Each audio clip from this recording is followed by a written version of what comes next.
morning. Dornbush Download 100. Andrew and John Dornbush. John Dornbush. Hello, good morning. Good morning. We thought today that we'd actually, as I foreshadowed last week, we'd do a special Dornbush Download, and being at our centenary episode, and you know, it's John's 30 years in the industry next year. So I thought I might spend a couple of minutes just asking John some questions about his time in the industry, some of some of his thoughts. And we might briefly touch on markets at the end, but today's more about John and sort of 30 years and 100 Dornbush downloads. So 1987 you started? 1987. School teacher, and Yes. you just went, can't do this anymore? Won't do this anymore? I just saw an opportunity that was too good to knock back. So I got into the industry, and it was September 1987. Great fun. Yep. And for those students of history, October 1987 was an interesting time for markets. So 6 weeks into the gig, and the share market decides to fall into a screaming heap. Absolutely fell in a hole. And your wife Mark's just going, John, what have you done to us? What have we done? That's right. What have you done to us? Yeah.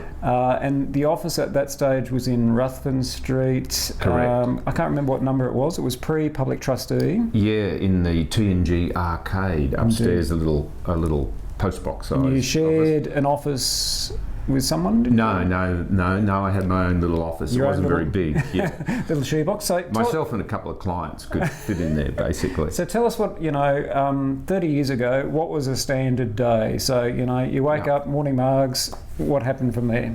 Oh, well, read the newspaper, read the financial review. So no internet? No internet. I managed to get an old device that I can't remember the name of. It was a dial-up machine, incredibly slow.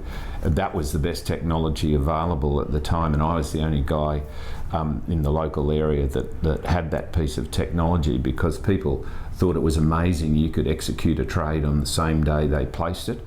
And so now we have clients that, if it's not placed immediately, are getting worked up. You're saying that if it wasn't placed in the day, it was a good result. If you could place it, you've completed in the day, it was a good result. And of course, disruptive technologies, a modern term, but that's what happened back in. That was one of the results of the share market meltdown. The '87 crash was technology really caught up. So you opened your day by reading the column of the share prices in the financial review, and you had a highlighter, and that was it, and you rang clients. But you spent a considerable part of your day, Andrew, and you probably remember the early part of this, chasing up share certificates. Because should have brought some anyway. Yeah, there's share certificates. What a nightmare! And someone would ring up and sell 200 BHP. They might be receiving mail twice a day somewhere out west. Twice a week. Twice a week. I beg your pardon. Twice a week, and you'd have to chase up the share certificates. There was no T+1, and because that's right. Because I remember that we had actually had trades fail because we hadn't received the certificate. Yes. And in fact, if we didn't know you, we wouldn't actually do the trade until we had the certificate. Not because we didn't trust you, but because we needed a bit of a track record there.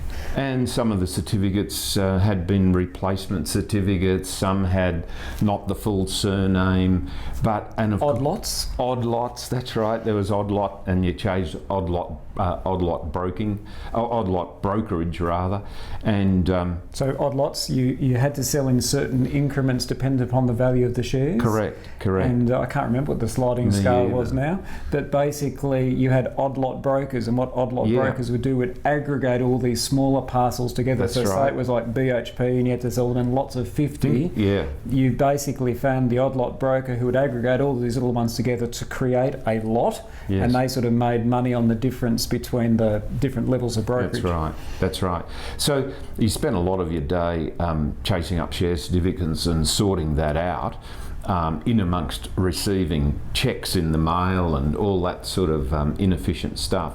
And of course, it wasn't electronic HINs and SRNs in those days. No chess, and so you got to know the share registry people by their name. BHP. You rang up Claire and said, "Oh, it's John Dornbush from Toowoomba, Claire. I've got, so and so," and okay, read me the certificate numbers. No, no big identity issues, a lot of trust in the industry. In those days, it was a lot simpler. And of course, part of it was too that brokerage rates were set by legislation. What's going on? Yeah. Now, yeah, it's the market. Yeah. It was the state government, didn't it? State set brokerage rates by legislation, so there was no... It's like 2-point-something%, wasn't it? Yeah, I've forgotten the actual split up, Andrew. If I sat down and thought about it, it had come to me. But yeah, 2.5% was sort of pretty much the norm. And of course, there was stamp duty. Stamp duty was applicable to the trades as well. And at one stage, and you probably remember the year, there was stamp duty and GST. So 2000 on the changeover, because the state government sort of needed their last gasp of stamp duty money. Clients actually paid 2 lots of tax, which they were very happy about. Yeah. So basically, that was your day, and then yeah, pretty much. And so, you know, if we fast forward to, and again, you know, you're now the chair of Dornbush Partners, a lot of work being done with freight terminals, so not so much hands-on with clients, but apart from all that have the surname Dornbush. But from your point of view, what changes have been for the better? And I think you've touched on a couple of them already around settlement, you know, not having to deal with share certificates. Any other sort of improvements you've seen? Oh, I think the sheer efficiency of the industry, when the technological changes come through, it's about increased efficiency, and that's what's really helped. And I think it's given an avenue to people to be able to access the market on a much bigger scale, and also, you know, the real globalisation of the industry. And now we are, as we can all see every day on the news, we're so subject to the movements in the market, you know, overseas. I remember we only represented about 1%, and you'd probably know what it is now, Andrew. 1%, 1% of the global market. So, you know, we're takers, not givers, and you know, that's. But it's good to have people invested in the market. Probably, and a big change has been the growth in derivatives as well. So I was going to say, from a, dare I say, a negative point of view, so again, over your 30 years, you spoke about things being a lot simpler. And, you know, like I remember, you know, clients would ring up wanting to set up a share trading account. Okay, surname, first name, address, thanks very much. Whereas these days, it's having to prove you're not a terrorist and all this weird and wacky stuff. What are some of the challenges you've seen occur over the last 30 years? Oh, certainly the compliance issues and the you know, clients probably, it's an annoyance for them, all the compliance we have to go through, and that's here, that's with us, it's what we have to do. And I think the younger generation sort of get that. It's still an annoyance, but the sheer application of regulation and compliance in an industry, I know that's probably to try and as a protection from you know, a lot of it's become a little bit more gambling, which is a worry I see. And I think, you know, when I started with John in 1997, and, you know, one of the key lessons you taught me was that the share market is about buying a part of a good business. And I would have to say, I don't think we are there. I mean, that's still sort of the broad concept, but I don't think that is our guiding principle, not Dornbush, the market. I don't think that is the market's guiding principle.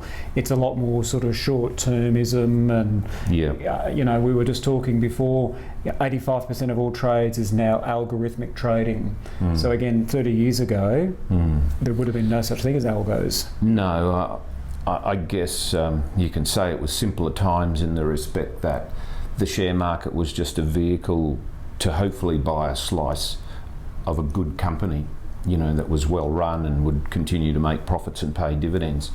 And now there's all sorts of derivatives, and many I don't understand. So if I don't understand them, I don't go out of my way to try and understand them. So that gambling aspect of it is a real concern.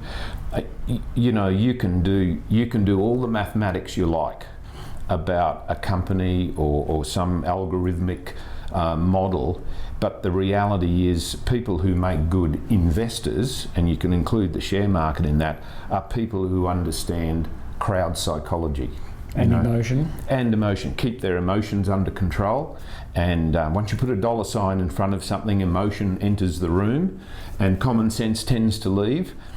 So people who control their emotions and think about the existing, what's the zeitgeist, what are people thinking, what are they worried about, etc., etc.